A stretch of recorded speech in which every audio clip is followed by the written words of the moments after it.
Bonjour, bonjour à vous toutes et à vous toutes. Eh bien, j'espère que vous allez bien. Ici, c'est le déluge et je m'excuse pour ma coiffure, mais toute la matinée, j'ai été sous une petite pluie bretonne et voilà, il faut que je me lave les cheveux.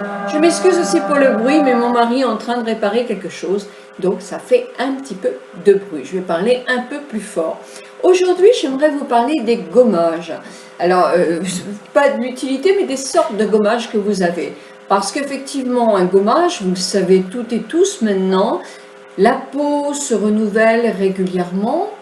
Pour avoir un joli teint et pour aider un petit peu la peau dans ses fonctions de protection et tout ça, il faut éliminer effectivement le surplus de cellules mortes qui arrivent à la surface de la peau. Et si on les enlève jamais, sauf cas exceptionnel avec une génétique extraordinaire, ça va ternir le teint de peau, faire une peau plus épaisse par-ci, par-là. Enfin bref, ça ne sera pas très joli.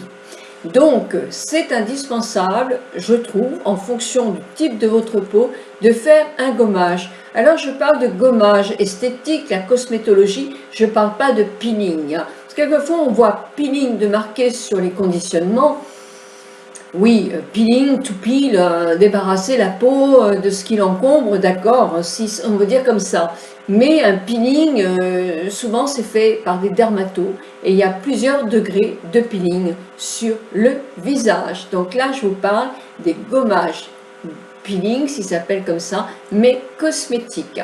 Alors, on sait que c'est important pour débarrasser la peau des cellules mortes et pour avoir une jolie peau.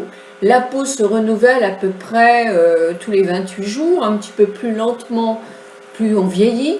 Donc effectivement, c'est bien de le faire un petit peu plus régulièrement que tous les 28 jours. Mais on va voir ça enfin selon votre type de peau.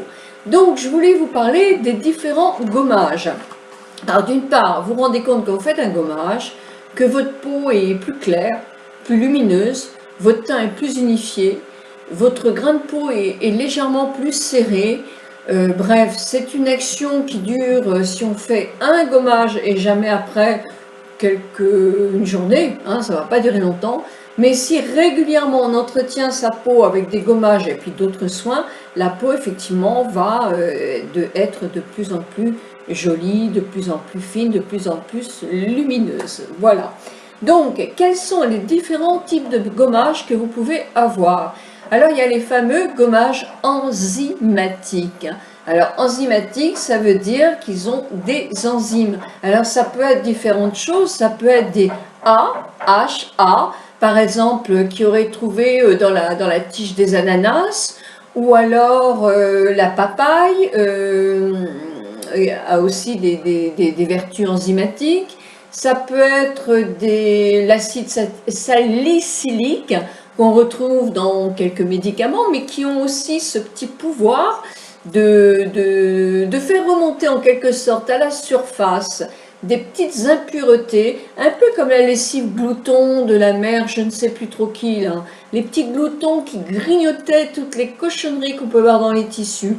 Ben, c'est un peu cette image-là. Là, ce sont des petites enzymes, et des petites enzymes,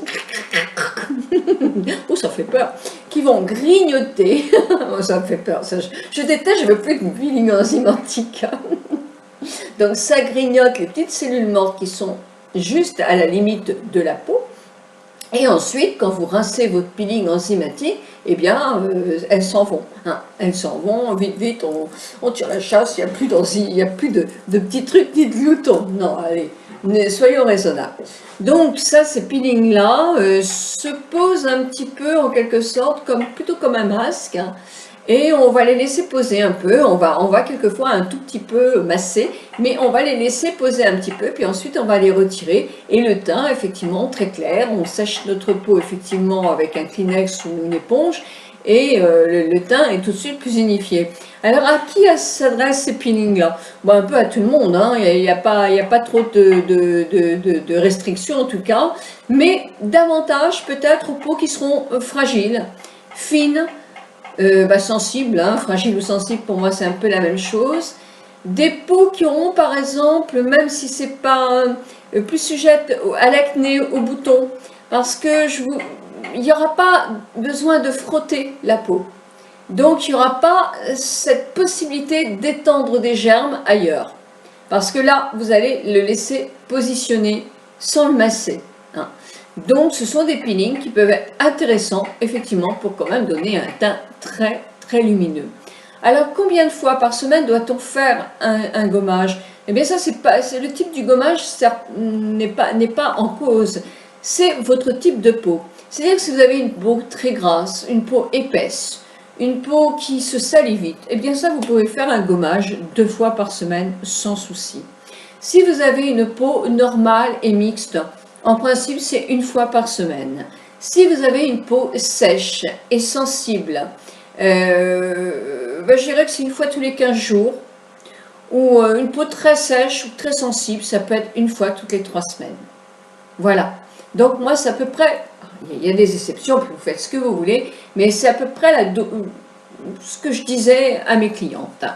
Donc, ça, c'était pour le temps, et c'est bon pour tous les gommages. Je vous ai parlé du peeling enzymatique, maintenant je vais vous parler du peeling à grains. Alors ça, vous en avez toutes vu, parce que je crois qu'on en voit toutes. C'est une crème, ou un gel, où il y a dedans des petits bouts, ça peut être des petits bouts de noyaux d'abricot, de graines d'avoine, alors ça y est, de poudre de riz, qu'est-ce que ça pourrait être? Des tout petits morceaux de quelque chose qui vont effectivement entraîner, en massant, des impuretés et les retirer. Donc ça, ce sont des gommages à grains.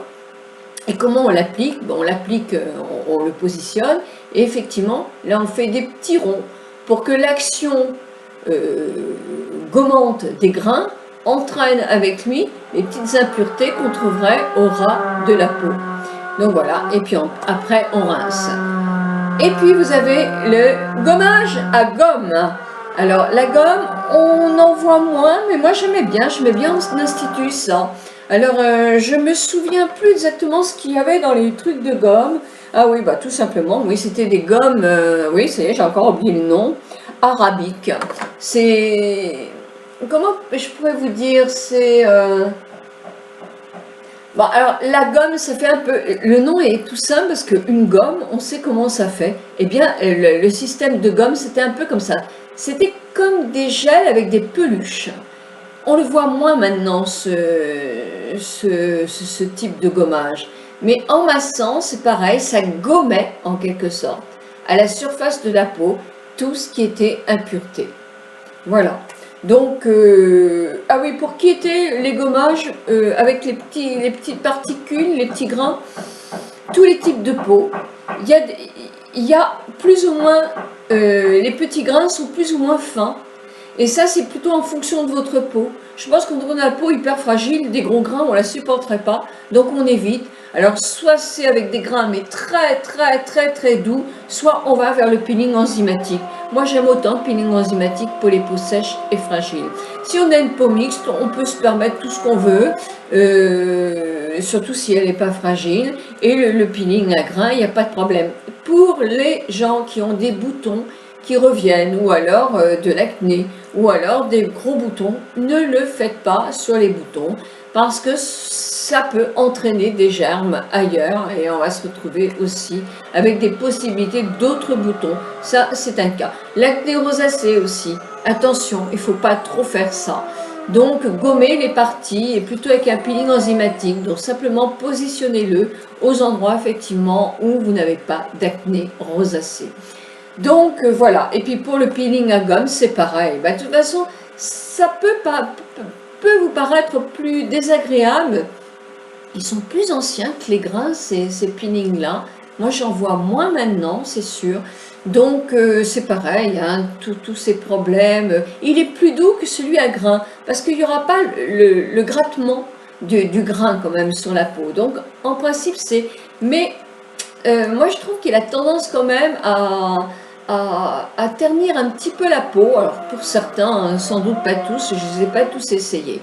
Voilà, donc c'est pareil, évitez si vous avez des boutons, si vous avez une peau hyper fragile aussi, le frottement, vous savez qu'elle n'aime pas ça. ça se rince aussi, ces peelings-là, ces gommages-là sont des gommages, ils se rincent et ensuite après on fait soit un masque, c'est le must, hein, une fois par semaine, et soit son soin quotidien. Par contre, effectivement, si vous avez une peau sèche et fragile et vous faites un gommage, on va dire tous les 15 jours, ça ne vous évite pas de faire un masque toutes les semaines, hein, même 2 fois par semaine, même 3 fois par semaine. Le gommage n'est pas obligatoire avant le masque. Il est pour peaufiner le soin, pour faire un plus au soin, mais en tout cas pas indispensable non plus. Voilà, bah écoutez, je ne sais pas si cette vidéo va vous avoir rendu des services parce que vous êtes déjà très instruite sur toutes ces choses-là. Mais en tout cas, moi je vous souhaite à toutes et à tous une très bonne journée.